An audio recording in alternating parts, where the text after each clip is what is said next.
말씀이 조금 긴데요. 저 한 절, 여러분 한 절, 마지막 30절은 함께 읽도록 하겠습니다. 마태복음 25장 14절입니다. 또 어떤 사람이 타국에 갈 때 그 종들을 불러 자기 소유를 맡김과 같으니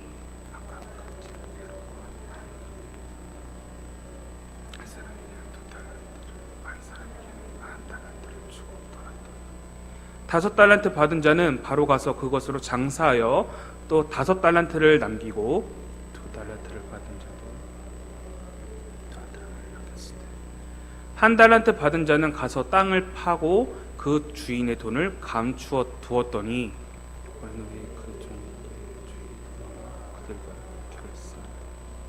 다섯 달란트를 받았던 자는 다섯 달란트를 더 가지고 와서 이르되 주인이여 내게 다섯 달란트를 주셨는데 보소서 내가 또 다섯 달란트를 남겼나이다.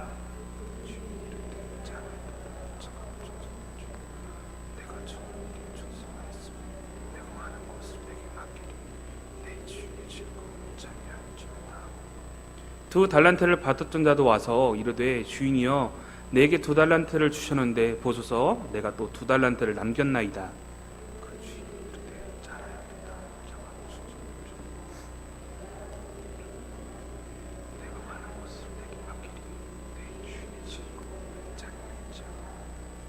한 달란트를 받았던 자는 와서 이르되 주여 당신은 굳은 사람이라 심지 않은 데서 거두고 해치지 않은 데서 모으는 줄을 내가 알았으므로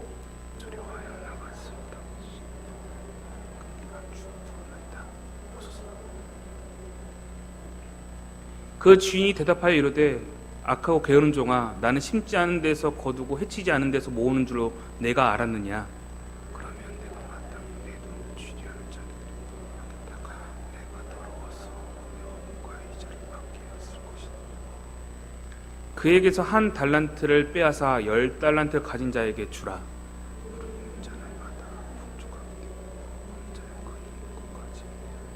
같이 읽습니다. 이 무익한 종을 바깥 어두운 데로 내쫓으라. 거기서 슬피 울며 이를 갈리라 하니라. 아멘. 할렐루야. 이 저녁에도 하나님의 말씀을 사모하여 예배당에 나오신 나군교 성도님들을 환영하고 축복합니다. 오늘 여러분과 주신 권능으로 달려가다라는 제목으로 마지막 시대를 살아가는 성도들의 향한 하나님의 은혜를 함께 이 시간 나누어 보고자 합니다. 예수를 믿는 주의 자녀이자 성도로서 하나님의 말씀을 가까이 한다는 것은 무척 중요하고 바람직한 태도입니다. 성경을 읽고 묵상하는 것을 통해 하나님을 더욱 알아가는 것은 물론이거니와 성도된 자로서 살아가는 지혜와 세상 속에서 어떻게 믿음을 지켜내야 할지에 대해서 성경을 통해 배울 수 있기 때문일 것입니다. 물론 성경을 읽다 보면 우리는 궁금해지는 것들이 간혹 생기고 관심을 가지게 되죠. 제가 이제 유년부와 초등부 학생들을 지도하고 있는데요. 이렇게 질문을 받는 시간이 있습니다. 그럴 질문지를 확인하게 되면 가끔 선생님들과 함께 놀라게 될 때가 많은데요. 물론 장난 섞인 질문들도 꽤 있지만 이 아이들이 성경에 대한 관심이 많다라는 사실에 대해서 이렇게 간혹가다 깜짝 놀라게 됩니다. 하나님께서 육신을 입고 이 땅 가운데 오셨다라는데 또 한편에서 성경은 또 이 예수님을 하나님의 아들이라고 하고 왜 하나님이라고 했다가 또 아들이라고 말하고 이게 이러한 궁금증에 대해서 질문하는 아이들도 있었습니다. 그러니까 오늘날 우리에게 말하면 삼위일체에 대한 질문인 것이죠. 어느 때에는 향유를 부은 여인이 예수님께서 미리 돌아가실 것을 알고 있었다라는데 그래서 어떻게 미리 장례를 준비할 수 있었는지에 대한 질문을 아이들이 섬세하게도 할 때가 있었습니다.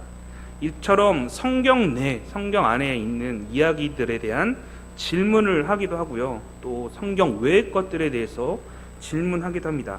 성탄절이 정말 예수님이 태어난 날이 맞는가? 부터 시작해서요. 어떠한 한 어린아이는 저에게 이런 질문을 했는데 제가 깜짝 놀랐습니다. 현재 가나안 지역은 성경을 보면 이스라엘 땅으로 되어 있는데 왜 지금은 팔레스타인과 영토 분쟁을 하고 있습니까? 라고 어린 나이에 저에게 질문을 하더라고요. 성경에서 용이 등장하는데 정말 용이 있습니까? 라는 아이들도 있었고요. 어떻게 보면 성경 외의 내용들이지만 그 아이들이 성경을 보면서 관심 있게 보고 있다는 사실을, 말씀을 보고 있다는 사실을 알게 되었습니다. 성경 내 질문이든 혹은 성경 외의 질문이든 상관없이 우리가 성경에 대한 깊은 관심과 끊임없는 질문은 어떻게 보면 좋은 현상일 것입니다. 비단 아이들뿐만 아니라 성경을 읽는, 접하는 우리 모두가 말씀에 흥미와 관심을 갖는다는 것은 매우 중요한 태도일 것입니다. 그런데 자칫 우리가 성경 말씀을 읽다 보면요, 말씀을 잘못 이해하고 다른 방향으로 해석할 때가 종종 있습니다. 그러다 보면 하나님에 대한 오해가 생길 때가 있는 것 같습니다. 예를 들어서요, 왜 이 땅엔 죄라는 것을 만드셔서 방치하셨는가? 이에 대한 어떤 신에 대한 궁금증을 갖기도 합니다. 하나님의 자녀들을 사랑하신다면서 왜 지옥을 만드셨는가? 이런 오해를 하기도 합니다. 성경 내에서는 믿는 자들의 삶을 대변하는 이 이스라엘 백성들, 끊임없이 성경을 들여다보면 위기를 맞이하고 고통을 받는데, 그것을 왜 당하시도록, 이스라엘 백성들이 왜 위험을 당하시도록 하나님께서는 왜 놔두시는가? 이거 하나님의 성품, 이거 좀 의심이 된다, 의구심이 품게 된다, 이런 이제 오해가 우리 가운데 생기게 된다는 것이죠. 물론 여기 계신 이렇게 성경 공부를 잘하고 계시는 분들에게서는 아무런 문제가 되지 않지만, 이렇게 교회 처음 오신 분들에게는 이게 큰 숙제이자 관심사가 될 것입니다. 성경을 읽으면서 하나님의 선하심과 인자심을 알아야 하는데 도리어 하나님을 오해하고 끊임없이 하나님은 이해할 수 없는 신이라고 우리가 오명을 쓰도록 하는 경우가 생긴다는 것이죠. 성도님들의 삶은 어떠십니까? 성경에 대한 궁금증이 혹시 오해로 번지는 상황들 있지는 않으십니까? 오해하여 잘못 판단하여 생각하게 되는 이야기 중 대표적인 말씀이 오늘 본문인 달란트 비유입니다. 특히 저의 10대를 돌아보면요, 이 달란트 비유는 정말 저에게 있어서 마음에 들지 않는 성경 본문이었습니다. 제일 이해가 되지 않았고요, 제일 거부 반응이 심했던 말씀 중 하나가 이 달란트 비유였습니다. 오늘 함께 읽어보셨지만, 먼저는 달란트를 나눠주실 때 왜 왕으로 주인으로 표현되시는 그 하나님께서 차등을 두고 달란트를 나누어 주셨는가? 차라리 처음부터 똑같이 나누어 주셨다면 참 좋았을 텐데 차등을 나누어 주셨기에 이런 문제가 생긴 것이 아닌가? 이런 식으로 접근하게 되면서 많은 오해를 샀던 본문이 바로 이 달란트 비유였습니다. 저뿐만 아니라 오늘날 많은 청장년들이 이 본문을 보고 느끼는 것은 공평하다고 말씀하시는 그 주님께서 왜 차별을 두고 계시는지에 대한 의구심을 품는 것들을 가끔 목격하기도 합니다. 문제는 하나님의 차등을 이 개개인의 삶들이 대입하고 자신들의 삶에 대입하여서요, 비판적으로 비관적인 결론을 내린다는 것입니다. 그러니까 말씀을 통해서 하나님의 은혜를 깨닫는 게 아니라요, 말씀을 통해서 하나님은 이런 분이시네, 하나님은 정말 나쁜 분이시네, 차별을 두시는 분이시네라며 비관적인 결론을 내리게 된다는 것이죠. 모든 이들의 첫 시작점이 다 다르다는 것입니다. 누구는 밑바닥부터 시작해야 하는데 누구는 처음부터 가진 것이 있기에 5달란트 받은 사람과 1달란트 받은 사람의 출발점은 다르다. 그러니까 앞지를 수도 없고 따라잡을 수도 없고 상대적 박탈감을 느낄 수밖에 없는데, 오늘날로 말하면 흔히 사회적으로 이렇게 금수저 논란인 것이죠. 아니, 성경에서 과연 이렇게 하시는 것이 합당한가? 또한 본문의 달란트 비유에서 보았듯이요, 주인이 종들에게 달란트 준 것으로만 끝나면 참 좋을 텐데 마지막에는 무엇이 있냐면 결산이 있답니다. 결산. 끝에 결산을 하겠답니다. 결과를 확인하는 마지막 때가 있다라는데 참으로 부담되고 참으로 이렇게 보고 싶지 않은, 참으로 경험하고 싶지 않는 이야기들이 우리를 참으로 불편하게 만든다는 것이죠. 달란트를 각 종들에게 나눠주시고 그냥 거기서 끝내주셨으면 아름다운 이야기가 될 수도 있었을 텐데 왜 이걸 다시 결산한다고 말씀하시니, 이거를 오늘날 직장 생활을 하시는 분들에게 좀 이렇게 바꿔 대입해 보면 결과를 통해 성과를 서로 비교하여서요, 그때 맞춰 보상해주겠다라는 개념처럼 보일 것입니다. 참으로 부담되는 성과주의인 것이죠. 그렇기에 성과주의처럼 보이는 이 말씀이 하나님이 그렇게 선하지는 않으신 것 같다라는 뉘앙스를 우리가 가지게 되는 것 같습니다. 앞서 말했듯이 이러한 시선들은요, 안타깝게도 많은 젊은이들이 이런 시선으로 성경을 보고 있다는 것이죠. 이런 관점으로 세상을 바라보며 살아가고 있다는 것입니다. 끝내 결론은 말씀을 통해 하나님의 은혜를 찾는 것이 아니라 하나님에 대한 원망으로 이어지게 된다는 것이죠. 마치 본문의 24절의 말씀처럼 주인이여 당신은 굳은 사람입니다. 하나님 당신은 원래부터 차별을 두시는 분이십니다 라고 말하는 종과 같이 원망하며 그분의 성품을 낮추며 우리가 말씀을 바라보고 하나님을 바라본다는 것이죠. 그리고 수많은 기독교인들이 이 원망의 말을 하면서 하나님은 왜 그러십니까? 라며 오늘 또 살아가고 있는 수많은 크리스천들이 있다는 것입니다. 사랑하는 성도 여러분, 달란트 비유가 진정 하나님으로부터 우리가 더 받고 덜 받았다라는 어떤 문제에 대해서 말하기 위해 차별을 말씀하시기 위하여 예수님께서 과연 이 비유를 우리에게 설명하셨을까요? 달란트의 차이가 우리의 차이, 우리 인생의 차이, 차별받은 어떠한 선택의 유무를 우리에게 지금 말하고자 하는 것일까요? 오늘 저는 여러분과 함께 이 본문이 우리에게 말하고자 하는 이 달란트 비유가 하나님의 은혜에 대해서 어떻게 말하고자 하는지에 대해서 조명해 보고자 합니다. 그리고 이 시대를 살아가는 성도된 자로서 어떠한 진리를 가지고 살아내야 하는지에 대해서 생각해 보고 함께 기도하는 시간 가져보려고 합니다. 먼저 이 말씀은요, 인생의 차이나 어떤 결산에 대한 공포를 우리에게 조장하기 위해서 너 마지막 때에 이거 안 하면 너 안 돼? 이렇게 공포를 조장하기 위해서 예수님께서 비유로 말씀하신 것이 아닙니다. 25장의 가장 첫 부분인 1절, 25장 1절을 보면 이런 내용이 있는데 한번 잠깐 봐주시겠어요? 이 내용을 통해 예수님께서 무엇을 말씀하시고자, 이 25장의 비유에 대해서 무엇을 말씀하시고자 하는지에 더 잘 나타내 있습니다. 1절을 살펴보니까요, 그때 천국은 이러이러하다 라고 말씀하고 계십니다. 보이십니까? 천국은 이러이러하다 라고 말씀하시면서 우리에게 천국 비유에 대해서 설명하고 계십니다.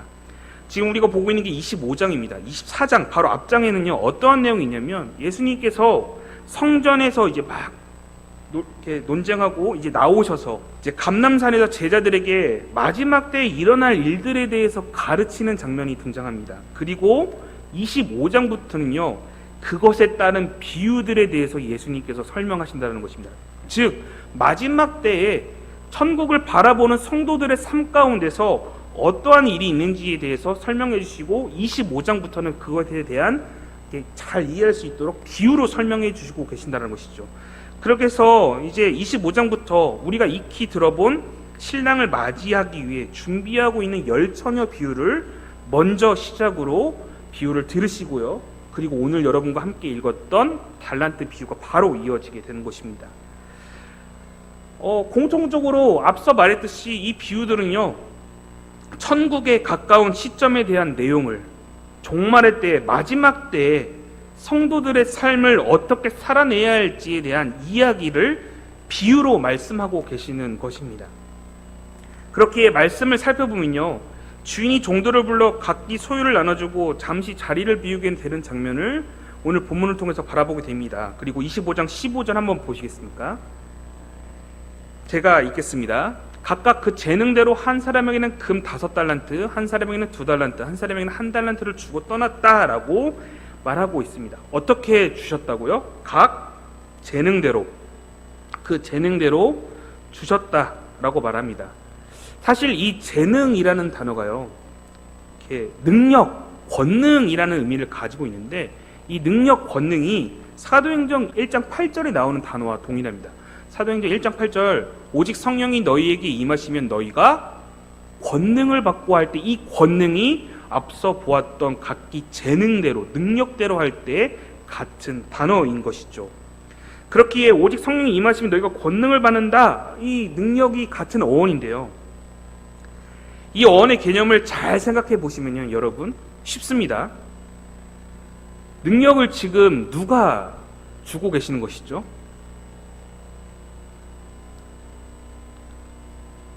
좀 질문이 좀 당황스러운가요? 다시요. 사도행전 1장 8장에 너희가 권능을 받고 라고 했습니다. 그럼 이 권능은 각자에게 나오는 권능입니까? 아니면 누군가에게 받은 권능입니까? 각자에게 나타난 권능입니까? 아니죠. 하나님께서 주신 권능을 의미하고 있죠. 동일하게요, 오늘 본문의 각 재능대로 한 사람에게는 5달란트, 3달란트, 1달란트, 이 재능대로는 바로 개인의 달란트를 말하고자 하는 것이 아니라 지금 위로부터 부여받은 능력을 받았다라는 것에 대해서 지금 우리에게 설명하고 있다는 것입니다. 다시요, 자신에게서 발산된 힘이 아니라 부여받은 힘을 각자 지금 받았다라고 의미하고 있는 것입니다. 하나님이 주신 힘, 능력, 권능을 지금 말하고 있는 것이죠. 그렇게 해서 오늘 본문에 각기 재능에 맞춰 달란트를 주셨다라는 것은요, 나의 달란트, 나의 능력, 나의 재능을 말하는 것이 아니라요, 그건 역시도 주인이 주셨다라는 의미를 담고 있는 것입니다. 집을 떠나 5달란트, 3달란트, 1달란트를 주었던 그 주인이 그 재능마저도 함께 주었다라는 것을 내포하고 있는 것입니다. 정리하자면 우리 인생은요, 달란트 양에 좌우되거나 달란트 크기를 기반으로 우리의 삶을 살아내는 것이 아니라요, 바로 하나님이 주신 능력으로 살아내고 있다는 것을 우리에게 지금 말하고 있는 것입니다. 물질과 어떤 재원의 양, 많은 양, 달란트를 몇 달란트 받았네, 이 양으로 우리의 삶을 정의하는 것이 아니라 하나님이 주신 권능으로 우리의 삶을 정의할 수 있다는 사실에 대해서 달란트 비유는 말하고 있다는 것입니다. 우리는 주인 되신 그리스도를 통해 권능을 받고 또한 허락하신 물질 안에서 살아가고 있다는 사실을 인정하라라고 지금 이 달란트 비유의 초반부에 우리에게 말해주고 있다는 것입니다. 그렇다면 이 말을 들은 우리의 반응은 과연 어떠해야 할까요? 오늘 본문 마태복음 25장 16절에서 17절을 함께 읽어보도록 하겠습니다. 5달란트 받은 자는 바로 가서 그것으로 장사하여 또 5달란트를 남기고 2달란트를 받은 자도 그같이 하여 또 2달란트를 남겼을 때, 오늘 본문을 살펴보니까요, 놀랍게도 5달란트 받은 종도, 2달란트를 받은 종도 그와 같이 똑같이 이윤을 남겼다라고 말하고 있습니다. 그런데 여러분, 사실 오늘 여러분과 함께 읽어봤지만 주인은 단 한 번도 이들에게 이윤을 남기라라는 말을 해본 적이 없습니다. 이윤을 남겨라, 네가 너희에게 준 이 달란트로 뭔가를 남겨라 라는 명령, 그 이유가 등장하지 않습니다. 그런데 주인이 말하지 않았는데 왜 이들은 장사하여 이윤을 남길 생각을 했을까요? 다시요, 주인은 한 번도 5달란트, 3달란트, 1달란트를 주면서 너희가 이것으로 장사해서 큰 이윤을 남겨라, 그리고 나에게 다시 바쳐 라는 말을 하지 않습니다. 그런데 이들은 스스로 장사하여 더 큰 이윤을 벌고 행동하고 있습니다. 왜 그렇게 했을까요, 여러분? 왜 그렇게 한 것 같습니까? 주인이 말하지 않았음에도. 이에 대한 힌트를 16절에서 찾아보려고 합니다. 16절 한번 살펴볼까요? 같이 읽겠습니다. 시작. 5달란트를 받은 자는 바로 가서 그것으로 장사하여 또 5달란트를 남기고. 과연 여기서 무슨 힌트를 얻을 수 있을까요? 바로 가서라는 단어입니다. 바로 가서. 즉각적으로 갔다는 것입니다. 즉각적으로 갔다, 즉각적으로 행동했다, 실천했다라는 것은 잘 생각해 보면요, 이미 계획했다는 것입니다. 이미 계획했기 때문에 받자마자 실천할 수 있었다는 것이죠. 이 계획, 주인이 어떻게 행동해야 기뻐할 것인지, 기뻐할 만한 행동인지에 대해서 이미 5달란트 받은 종, 3달란트 받은 종은 알고 있었다는 것입니다. 다시요, 주인을 잘 이해하고 있었기에 그들은 그 계획을 세워 즉각적으로 반응하여 행동했던 것입니다. 이 종들은 평상시에 주인을 잘 알고 있었다라는 것이죠. 주인이 무엇을 원하는지, 주인이 어떠한 순종의 태도를 원하는지 이들은 알고 있었다라는 것입니다. 하나님이 기뻐하시는 생각, 원하시는 것이 평소에 무엇인지를 알고 있었기에 그들은 행동했던 것이죠. 의롭다고 여겨지는 아브라함이 대단한 것을 해서 믿음의 조상이 된 것이 아닙니다. 오로지 하나님이 원하시는 것이 무엇인지 평상시에 평소에 쫓아다녔기에 하나님이 원하시는 것이 무엇인지를 생각하며 늘 동행하고자 했기에 하나님께서 그를 인정해 주신 것이죠. 그렇게 야고보서 2장 23절에는 아브라함을 향해 이렇게 말합니다. 야고보서 2장 13절, 성경에 이른바 아브라함이 하나님을 믿으니 이것을 의로 여기셨다는 말씀이 이루어졌고 그는 하나님의 무엇이다? 벗이라. 하나님의 친구랍니다. 하나님의 친구가 어디 있습니까, 여러분? 여기서 말하는 벗은 가까운 관계를 의미하는 단어입니다. 제일 가장 가까운 관계다, 아브라함이. 왜? 늘 동행하고자 하나님이 원하시는 것이 무엇인지 늘 알려고 했고 노력했고 합당한 삶을 살지 못한다 할지라도 최대한 자신의 삶을 들여 하려 했기 때문에 그것을, 그 믿음을 하나님 보시기에 부족했음에도 불구하고 의로 여겨주겠다라며 너는 나랑 가장 가까운 벗, 친구이다 라고 칭해질 만큼 그의 삶이 이렇게 인정받게 된 것이지요. 여러분, 함께 동행하며 가장 가깝게 지냈던 이 관계에 대해서 아브라함은 인정받았습니다. 다윗도 동일하죠. 늘 하나님과 함께하고 수많은 시편으로 하나님을 찬양하며 동행하였기에 그 역시 하나님께 부족한 모습들 많이 있었음에도 불구하고 인정받게 된 것이죠. 그렇게 사랑하는 성도 여러분, 여러분의 삶 역시도 매일 하나님과 동행하며 하나님의 마음을 알고요, 즉각적으로 행동하는 믿음의 삶이 여러분들의 삶 가운데 있기를 소원합니다. 오늘 본문은 큰 이윤을 원하는 주인의 모습을 그리고 있는 것이 아닙니다. 네가 주인의 마음을 알고 그 마음과 생각이 어디에 향해 있는지, 그리고 주인을 이해하기 위한 노력이 우리의 삶 속에 있는지에 대한 질문이 있는 것이죠. 하나님과 네가 동행하고 있느냐에 대해서 우리에게 질문하고자 마지막 시대를 살아가는 성도들의 삶 가운데서 과연 천국은 마치 종말의 때가 가까운 이 시점에 마치 네가 하나님과 함께 동행하고 있니? 라는 질문을 우리에게 이 비유로 던지고 있다는 것입니다. 그렇다면 두 번째, 주인의 마음을 알았고요, 원하는 방향을 깨달았다면 최선을 다해 우리의 삶으로 드러내는 것이 가장 중요할 것입니다. 주인의 마음을 알았던 5달란트를 받은 종은 최선을 다해서 장사를 했고요, 이윤을 맺었습니다. 이윤이라는 표현이 조금 그러하면 열매를 맺었다라고 표현해 보겠습니다.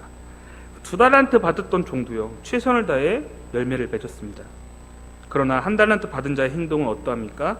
마태복음 25장 24절부터 25절을 살펴보겠습니다. 1달란트 받았던 자는 와서 이르되 주여, 당신은 굳은 사람입니다. 어렵고 비율을 맞추기 힘든 어려운 사람입니다. 심지 않은 데서 거두고요, 우리의 것을 심지도 않았는데 가져가시는 분이고 뿌려놓은 것도 없이 그저 빼앗아가는 분임을 나는 알았기에, 다음 장, 그러니 당신의 것을 도로 가져가십시오. 쉽게 말해서 무엇이라고 말합니까? 당신은 내게 해준 것이 하나도 없습니다. 그런데 원하는 것은 너무 많아요. 해준 건 없는데. 그런 당신에게 줄 것은 없어요. 계산대로 합시다. 원칙대로 합시다. 여기 당신이 준 1달란트 그대로 돌려주겠습니다. 도로 가져가십시오. 나에게 무언가를 더 바라지 마십시오 라고 지금 말하고 있는 것입니다. 당신 나에게 해준 것이 아무것도 없는데 뭔가를 더 받아가려고 합니까? 계산대로 원칙대로 합시다. 1달란트 주셨으니 1달란트 도로 그냥 가져가십시오. 나에게 그 이상도 그 이하도 바라지 마십시오 라고 말하고 있는 것이죠. 1달란트 받은 자는요, 앞서 보았듯이 주인의 마음과 생각을 전혀 알지 못하고 알려고도 하지 않습니다. 노력조차도 하지 않습니다. 그저 주인에 대한 원망과 반감이 가득 차 있습니다. 자신의 삶의 비참함과 다른 종들에 대한 상대적 빈곤과 차등 의식만, 비교 의식만 가득 차여 있는 인물입니다. 그저 하나님은 공평한 분이 아니라요, 원망의 대상이자 내 삶에 있어서 사실 큰 도움이 되지 않으시며 무엇 하나도 내 삶 가운데서 제대로 해주신 것 하나도 없는 분이라고 고백하는 자의 고백과 동일한 것이죠. 누가요? 이 1달란트 받은 자, 1달란트 받은 종이요. 그런데 이러한 1달란트 받은 자의 모습이 오늘을 살아가는 우리에게 있어서 너무나도 잘 드러나고 있고요, 심지어 수많은 젊은 기독교인들이요, 이런 말을 하며 살아갑니다. 하나님 믿으면 빵이 나와, 돈이 나와, 뭐가 나와? 부모님이 믿으라니까 믿어보았는데 이거 믿는다고 해서 내 사업이 잘 돼? 내 사업은 내가 잘 일으키려도 잘 된 거지 하나님이 해주신 것 같진 않은데라며 많은 젊은이들이 하나님에 대한 생각이 여기 계신 분들하고 많이 다릅니다. 여러분들의 신실한 마음으로 있지만 이미 많은 세대가요 하나님에 대한 감사나 이런 것들이 없습니다. 오늘 한 달란트 받은 사람들처럼 하나님 당신 나에게 해준 것 하나 없습니다. 그러니 주신 거 그냥 고스란히 돌려 가져가십시오. 내가 이룩한 거는 내가 이룩한 거지 당신이 하신 것이 아닙니다라며 한 달란트 받은 종과 같은 태도를 보이고 있는 것이 이 시대에 살아가는 젊은 기독교인들이라고요, 여러분. 그게 여러분의 자녀일 수도 있고요. 자신의 삶을 비관하여 상대적 박탈감, 우울증에 빠져있는 수많은 크리스천들을 발견하게 됩니다. 아니 하나님을 믿는다며 하나님과 함께 한다며 그런데 자신이 가지고 있는 것들이 남과 비교하여 바라보니 턱없이 부족하고 연약하고 좌절되니 우울증에 빠지고 상대적 박탈감에 힘들어하고 좌절되며 어려워한다는 것이죠. 이런 모습은 사실 하나님을 믿는다고 말하면서 사실 우리 가운데 하나님을 신뢰하지 못하기에 나타나는 행동일 것입니다. 그렇다면 여러분께 질문해 보겠습니다. 여러분, 공평한 삶이란 무엇입니까? 공평한 삶에 대해서는 우리가 어떻게 바라봐야 공평한 삶이 되는 것일까요? 오늘 5달란트, 3달란트, 1달란트 받았던 그 종들에게 차등을 두지 않고 공평하게 5달란트씩 줘야 그게 공평하고 차등이 없고 평등한 것일까요? 균이랑 가격을 맞춰줘야만이 옳은 평등을 말하는 것일까요? 여기 부모와 한 아이가 있다고 가정해 보겠습니다. 맛있는 음식을 발견하게 된 이 아이가요, 부모에게 자신에게도 그 동일한 음식을 나누어 달라고 합니다. 그래서 아빠가 빵을 먹고 있는데 아빠에게 아빠 그 빵 나도 줘 라며 공평하게 나누어 줘 해가지고 아빠와 자녀가 빵을 반절을 똑 떼어서 아버지가 자녀에게 빵을 주어 나누어 먹게 되었습니다. 평등한 것 같습니다. 근데 어느 날 반대로 힘든 음식, 싫어하는 음식이 나왔습니다. 어떻게 합니까? 동일하게 똑같이 반절을 나눠 먹습니까? 아니죠. 오히려 이 아이는 자기가 어리기에 조금만 먹게 하는 것이 공평하다라고 말하는 것입니다. 다시요, 이해가십니까? 맛있는 것이 나올 때는 5대5 정확하게 반절을 나눠서 먹는 것이 공평하다고 말했는데 싫어하는 음식이 나오면요, 자기는 어리니까, 나는 낮으니까, 나는 그것을 먹기가 힘드니까 그만큼만 주세요. 그게 공평한 것이에요 라고 말한다고 했을 때 여러분, 이게 참으로 공평한 것입니까? 정말 이것의 공평의 잣대를 우리가 세울 수 있는 것일까요? 사실 공평하다는 것은요, 평등하다는 것은요, 자기 주관적인 것입니다. 하나님을 향해 공평하게 해달라는 것은 사실 하나님이 공평하지가 않아서가 아니라요, 자신의 입맛에 맞춰 해달라는 어린아이의 기준과 똑같은 것입니다. 하나님 공평하게 해주세요는 하나님이 공평하지 않아서가 아니라 우리의 입맛, 어린아이 같이 나의 입맛에 맞게 살려고 하는 우리의 욕심을 담아 공평을 의논하는 것이죠. 오늘 본문에 등장하는 1달란트 받은 종도 다른 이들보다 적은 돈을 받은 것 같습니다. 그런데 이 액수를 생각해 보면 사실 적게 받았다고 핑계 댈 수 없습니다. 여러분, 1달란트는 결코 적은 돈이 아닙니다. 표를 하나 보여드리겠습니다. 네. 달란트는요, 여러분, 젊은 장정이 20년 동안 일해야 벌을 수 있는 품삯입니다. 20년 동안. 극히 적은 돈이 아닙니다. 한번 제가 쭉 해봤거든요. 세겔은 여러분 나와 있는 이제 성경에 화폐 단위를 쭉 한번 해봤는데요. 데나리온은 하루 품삯입니다. 약 9만 원이고요. 아사리온은 약 5천 원에 해당되는 돈입니다. 그리고 랩돈, 2랩돈, 3랩돈 할 때 그 랩돈은 약 650원, 가장 작은 화폐 단위입니다. 그러니까 오늘날 우리한테 말하기 10원짜리 단위 정도로 생각하시면 이해하기 편하실 겁니다. 오늘 이 종이 받은 돈은요, 1데나리온 돈이 아니었습니다. 무려 1달란트를 그에게 주셨습니다. 장정이 20년 동안 일해야 받을 수 있는 금액입니다. 20년 동안 받아야 하는 금액, 이렇게 말하니까 와닿지 않은 것 같습니다. 그래서 오늘날의 계산법으로 한번 계산해 보겠습니다. 오늘날의 계산법으로요, 얼추 여러분께 금 한 돈이 3.75g이라고 합니다. 2022년 9월 초 기준으로요, 약 28만 원이 약간 넘습니다. 금 한 돈이요. 한 돈이 28만 원. 네. 그런데 한 달란트는요, 금이 34kg입니다. 약 25억 6천만 원이 넘는 큰 돈입니다. 오늘날의 물가가 변동이 되고 정확하지 않기에 적어도 우리가 얼추 생각해 보았을 때 이 1달란트 받은 종은요, 주인에게 20억 원을 받았습니다. 여러분께 20억 원이 생기면 무엇 하실 것입니까? 사업 때려치고 잘 살 수 있는 돈이지 않습니까, 여러분? 여러분들에게 20억 원을 줬다라고 생각했을 때 여러분 엄청난 큰 돈이지 않습니까? 1억도 만져보기 힘든데 20억 원이라는 재원을 주인으로부터 받게 되었습니다. 그런데 종은 오히려 주인은 심지 않은 데서 거두고 아무것도 뿌리지 않은 데서 빼앗아가는 자다라고 말하며 주인에게 문제가 있다라며 그 20억 원을 받아놓고도 적다라고 말하는 종과 막 적다고 말하는 종인 것입니다. 그러면 20억 원을 준 주인에게 문제가 있는 것입니까? 20억 원을 받아놓고도 주인은 나쁜 사람입니다 라고 말하는 종에게 문제가 있는 것입니까? 사실 여러분이 이해하기 쉬우라고 이렇게 숫자적으로 계산해 보았지만요, 사실 액수가 중요한 것은 아닙니다. 균일하고 평등한 액수의 문제도 적은 양 어떤 그런 재원의 문제도 사실 중요한 것은 아닙니다. 지금 문제는요, 1달란트 받은 종과 같이 우리 역시도 주님으로부터 받은 것들에 있는데 그 받은 것들을 전혀 시선을 두지 않고 다른 이들과 상대적으로 비교하는 데 주목하고 있다는 것입니다. 다시요, 하나님께서 내게 주셨다, 달란트를 주셨다, 귀하다에 대해서 집중하는 게 아니라요, 다른 사람을 보면서 저 사람은 왜 저렇게 받았는데 내 삶은 왜 이래? 하나님 당신은 왜 그러십니까? 라며 내가 받은 것에 대한 것을 주목하는 것이 아니라 다른 사람들과 나를 비교하며 하나님을 원망한다는 것입니다. 주님께서 우리에게 재능대로, 능력대로, 주님 주신 권능대로 살아가는 것은 물론 우리가 숨쉬며 살아가는 것, 이 모든 것들을 다 허락하셨음에도 불구하고 우리는 너무나도 쉽게 삶 속에서 받지 않은 사람인 양 행동하며 말하며 살아가는 것들을 바라볼 수 있다는 것입니다.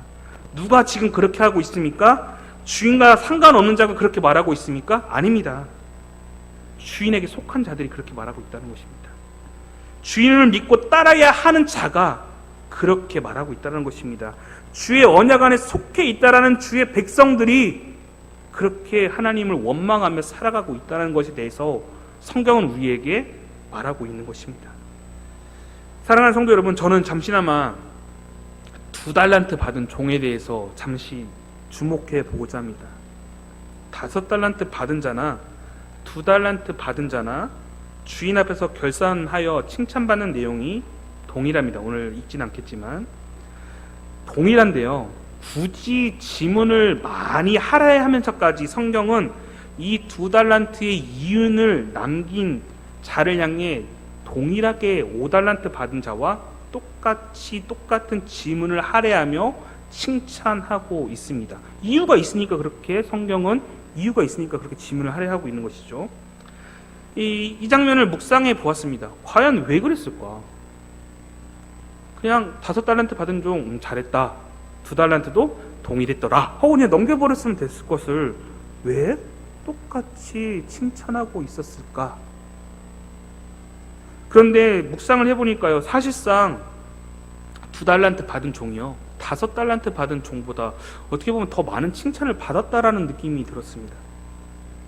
5달란트 받은 종은요, 누군가 자신과 비교할 사람이 없지 않습니까? 그러니까 묵묵히 자신이 할 일을 하며 열매를 맺었습니다. 다시요, 5달란트 받은 종은요, 누구와 비교할 수 있는 사람이 없지 않습니까? 다 자기보다 조금 받았으니까. 그러니까 자신이 가지고 있는 것 갖고 묵묵히 살아냈습니다. 근데 2달란트는요, 이게 애매합니다. 5달란트를 가진 종을 바라보면 너무 비교가 심하고 1달란트 받은 종을 보면 저 사람이 나를 쫓아오면 어떻게 될까라며 이 중간에 낀 사람이 조금 더 불안함이 많았을 것 같은데 그는 그러한 마음 그러지 않고 자신의 가진 것 그대로 묵묵하게 최선을 다해 주인이 원하는 삶을 살아냈습니다. 내가 가진 재원과 능력, 비교를 통해서 자신을 정의하는 것이 아니라 자신에게 주신 분의 능력에 따라 모든 것을 할 수 있다는 사실에 대해서 이 2달란트 가진 자의 모습을 보고 우리는 깨달을 수 있는 것이죠. 이 내용을 빌립보서 4장 13절의 말씀과 동일하다 생각합니다. 내게 능력 주시는 자 안에서 내가 모든 것을 할 수 있다. 그 2달란트 받은 자는 이렇게 생각했던 것 같습니다. 내가 많이 받으라 적게 받으라가 중요한 게 아니라 내게 능력 주시는 그분, 나에게 각기 재능을 주셔 2달란트를 주셨던 그 권능을 주셨던 그분을 통해 오늘 나를 주장하는 것이 아니라 예수 그리스도를 주장하며 살아낼 수 있음에 감사하며 살아냈던 그 모습을 묵상할 수 있었던 것이었습니다. 주인이 많은 돈을 벌라고 지시하지 않았으며 많은 이윤을 남길 것에 대해서도 칭찬하지 않았습니다. 주인은 그저 자신의 삶을 들여 최선을 다해 충성을 다한 자들을 향해 주인은 칭찬할 뿐이었습니다. 앞서 보았듯이 1렙돈, 아까 지도에서 보았듯이요, PPT에서 보았듯이 1렙돈은요 우리나라 돈으로 650원 정도 합니다. 2렙돈은요 1,500원도 안 되는 돈인 것이죠. 그런데 바리새인과 서기관들이 외식함과 논쟁 속에서 예수님께서는 가난한 과부 2렙돈을 보셨습니다. 주목하셨습니다. 자신의 생활비 1,500원, 그 적은 돈을 예수님께서는 바라보셨습니다. 액수나 능력, 가진 재원의 크기의 어떤 양, 네가 얼마나 바쳤냐, 그것을 중요한 게 생각한 게 아니라 너의 삶 가운데서 얼마나 충성되었느냐, 너의 전 삶을 전인격적으로 드려 얼마나 하나님께 너의 삶을 내어드렸느냐. 예수님께서는 이것을 주목하고 계신 것이죠. 그 1,500원 2렙돈이 뭐 얼마나 값지겠습니까? 우리는 오늘 또 일용할 양식을 위하여 나의 재원과 능력, 커리어를 위해서요 온 힘을 쏟아붓고 온 마음을 쏟아붓는 시대 속에서 살고 있습니다. 많은 청년들, 청소년들이 그렇게 살아가고 있습니다. 그러나 믿는다고 말해지는 우리는요 세상의 기준에 주목하는 것이 아니라 주님께서 허락하지 않는다면 참새 2마리도 한 아사레온에 팔리지 않듯이 그것보다 귀하게 여기시고 우리를 책임져 주시는 그분께 우리의 삶을 온전하게 드려야 한다는 사실을 잊지 않고 살아내야 한다는 것입니다. 여러분, 그러한 전적으로 나의 삶을 하나님께 드리는 삶, 충성된 자의 삶을 살아내는 것, 오늘 그것을 달란트 비유는 우리에게 말해주고 있는 것입니다. 이제 정리하고 마치도록 하겠습니다. 마지막 시대를 살아가는 지금 천국에 관하여, 마지막 종말의 때에 관하여 주님께서는 달란트 비유를 통해 아버지의 마음을 잘 알며 살아가고 있느냐에 대해서 우리에게 질문하고 계십니다. 또한 달란트가 적고 많음에 나에게 복이 아니라 나에게 모든 것을 허락하신 주님이 나와 함께하고 있다라는 그 사실이 내게 복되다라는 것을 우리는 이 시간 살펴보게 되었습니다. 그리고 그러한 자들을 향해서 주인 되신 분은 이렇게 표현하고 있는 것이죠. 마태복음 25장 21절. 그 주인이 이르되 잘하였도다 착하고 충성된 종아, 내가 적은 일에 충성하였음에 내가 많은 것을 내게 맡기리니 내 주인의 즐거움에 참여할지어다. 주인이 무엇이라고 말합니까? 잘하였도다 착하고 충성된 종아. 결과에 대해서 잘하였다라고 말합니다. 다시요. 결과에 대해서 잘하였다. 너의 성품에 대해서 착하다. 그리고 우리의 인생의 태도에 대해서 충성되다. 주인은 이 세 가지를 한꺼번에 칭찬하고 있습니다. 다시요. 우리의 삶에서 나타냈던 그 결실을 통해, 하나님이 원하시는 그 결실을 통해 잘하였도다. 그리고 너의 성품에 대해 착하도다, 선하도다. 그리고 인생의 태도에 대해 충성되었구나. 일의 성과뿐만 아니라 착실히 했던 성품과 마음, 온전히 충성하였던 태도, 앞서 말했듯이 우리의 삶의 전인격에 대해서 하나님께서는 바라보시고 칭찬하고 계십니다. 그러면서 그에 따른 보상에 대해서 오늘 말씀하고 계시는데요. 무엇이라고 말씀하십니까, 여러분? 여러분이 한번 찾아보시겠습니까? 성경을 보시면서. 잘하였도다, 충성된 종아, 그리고 내가 너에게 이것을 주겠다라고 말씀하셨을 때 뭐라고 하십니까, 여러분? 더 많은 것을 맡기겠다 하십니다. 내가 더 많은 것들을 너와 함께 하겠다고 말씀하십니다. 그런데 여러분, 일하시는 분들은 아시겠지만 보상이라 하면요, 어떤 이렇게 물질이나 보너스, 휴가 등을 제공해야 이게 진정한 보상인 것처럼 느껴집니다. 오늘 더 일을 맡기겠다는 것은 부담됩니다. 아닙니까? 저는 부담되는데 여러분 부담 안 되십니까? 근데요, 일을 시켜보신 분들은 아실 것입니다. 이렇게 위에 계신 분들, 이렇게 일을 하는 데서 위에 계신 분들을, 그러니까 이렇게 표현하는 게 맞는지 모르지만 아랫사람을 다루어 보시는 분들에게 있어서는 이해 가실 겁니다. 결코 신뢰가 없다면요, 결코 믿음이 없다면 절대 일을 맡기지 않을 것입니다, 여러분. 그렇죠? 여러분들에게 직원에게 신뢰와 믿음이 있다면 일 시키시겠습니까? 돈을 맡기시겠습니까? 아니죠. 믿음과 신뢰가 있기 때문에 더 맡기는 것이겠죠. 오늘 이 내용을 통해서 하나님 아버지께서는 네가 나의 마음을 잘 알고 너의 삶을 잘 드러내며 나의 충성된 일꾼으로 인정하겠다라는 표현이 여기 담겨져 있는 것이죠. 너에게 일을 더 시키겠다, 일을 더 맡기겠다라는 것은 너를 인정한다라는 의미가 담겨져 있는 것입니다. 그리고 이 마지막 시대를 살아가는 데 있어서 그 이 믿음의 사람들, 일을 더 맡기겠다고 말씀하시는 그 사람들을 향해서 내가 너를 오늘 마지막 시대, 천국을 바라보는 이 시대 가운데 너를 나의 동역자로 삼겠다라고 선언하고 계시는 것입니다. 넌 나의 동역자다. 하나님 나라를 세워가는 동역자다. 너는 단지 그냥 작은 자가 아니라 나와 함께 하는 자다. 아브라함처럼, 다윗처럼 나와 함께 동행하고 있는 자다라고 선언하고 계시는 것입니다. 사랑하는 나원교회 성도 여러분, 물론 지금까지 잘하셨고요, 착하고 성실하게 하셨으며 하나님 앞에서 충성되이 잘 살아내셨습니다. 그런 여러분을 향해 하나님께서는 더 많은 것을 주시고요, 주인의 즐거움에 함께 누리겠다라며 여러분을 초청하고 계십니다. 여러분, 그 초청에 응하시겠습니까? 여러분, 더 많은 것을 주시겠다라는 그 주님의 말에 일을 더 주시겠다는 건가? 이것에 대해서 겁내지 않으셨으면 좋겠습니다. 비록 하나님 나라를 이루기 위해서 하나님께서는 여러분을 사용하시지만요, 여러분께 아무것도 주지 않고 너희 힘으로 해내라 라고 말씀하시는 분이 아니십니다. 각 재능대로, 능력대로 하늘에서 부어지는 큰 권능을 허락하셨고요, 각기 다른 모습, 다른 모양, 다른 재원이지만 그럼에도 하나님께서는 여러분들에게 각기 다른 모습의 달란트를 제공하신다는 것입니다. 중요한 것은 그것을 여러분의 능력이 아니라요, 하나님이 주신 능력이고 하나님이 주신 달란트라는 사실입니다. 내가 지금 주신 능력으로 살아가고 있다는 것, 여기에 우리가 주목해야 한다는 것입니다. 그렇기에 주님께서 주신 것들을 우리는 붙잡고 살아가야 하는 것입니다. 언제요? 천국은 마치라오며 이 25장에 예수님께서 비유하신 것처럼 이 마지막 시대를 살아가는 데 있어서 우리는 예수님이 주신 것을 붙잡고 살아가야 하는 성도들이라는 것입니다, 여러분. 그리고 그 주님께서 주신 것을 붙잡고 달려나가야 하는 것이죠. 물론 시간은 마지막 때를 향해 달려가고 있지만 우린 마지막이 아니라요, 주님을 보고 계속 달려야 합니다. 충성된 하나님의 자녀의 삶을 이루시는 여기 계신 나온교회 성도님들 되시기를 소원합니다.